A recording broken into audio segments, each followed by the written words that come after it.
Parents always said they liked girls better than boys. That's why they bought me new dresses while my brother got hand-me-downs. I got cake, he got plain cookies. In family photos, I was always front and center. They'd say, "The world's harder on girls. We spoil you so you'll grow up tough and independent. But your brother's a boy, he needs to learn to step up." Then one day, I came down with a fever. My brother offered to do the dishes so I could rest. When my parents got home and saw him at the sink, they went off on me. My mom slapped me so hard I hit the floor. We were the younger kids. Our big brother treated us like slaves. "We spoiled you so you'd be good to your brother. And this is what you do." How did we raise such a rotten kid? They didn't care that I was burning up. They dragged me out to the balcony. "Since you can't behave, you're sleeping out here from now on. Don't come back inside." My brother tried to explain, but mom just tossed him some toys and shooed him away. Snow was falling outside. Funny thing, it actually cooled down my fever a little. I crawled into an old cardboard box on the balcony and closed my eyes. I figured if I just waited long enough for them to calm down, they'd come get me. My body started getting warmer and warmer. Half asleep, I heard the balcony door slide open. Mom walked over, looking as sweet and put together as ever. She opened her arms with that loving smile of hers. "Silly girl, why'd you crawl into a box? I'm getting your fever medicine. But next time, don't let your brother do the dishes.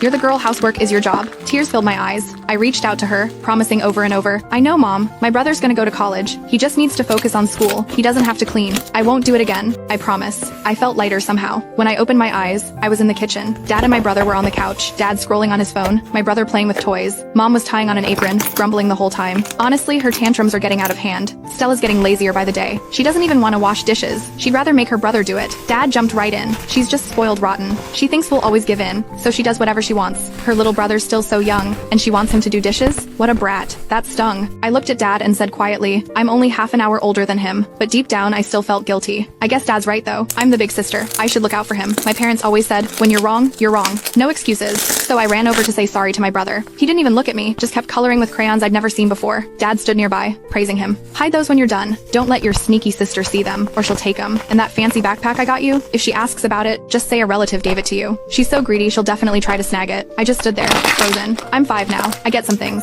Dad warned my brother to watch out for me, like I'm some kind of thief. But I've never taken anything from him. When I first noticed my parents treating him differently, I actually felt bad for him. I always thought siblings should be treated the same. So whenever Mom bought me a dress, I'd ask her to get something for my brother too. When Dad got me a new backpack, I made sure my brother got one. When we had cake, I'd bug them to get different flavors. Whatever I had, he should have too. My kindergarten teacher always talked about fairness. I took that seriously. But my parents didn't seem to agree. Everything my brother wore, used, or ate was supposedly secondhand. Especially that backpack. It wasn't even cute, but it had a logo I'd only ever seen in commercials. Dad said it was a hand-me-down from my cousin. That's when I learned what secondhand meant. One time, I offered to trade my little backpack for his ugly one. Dad blew up at me. "How can you be so selfish? You already have one. Isn't that enough? Now you want to take your brother's too?" Now I kinda get it. Dad wasn't mad because I wanted to swap. He was mad because my brother's backpack was worth more. Later, Mom finished cooking and set the table. The 3 of them sat down to eat. Mom glanced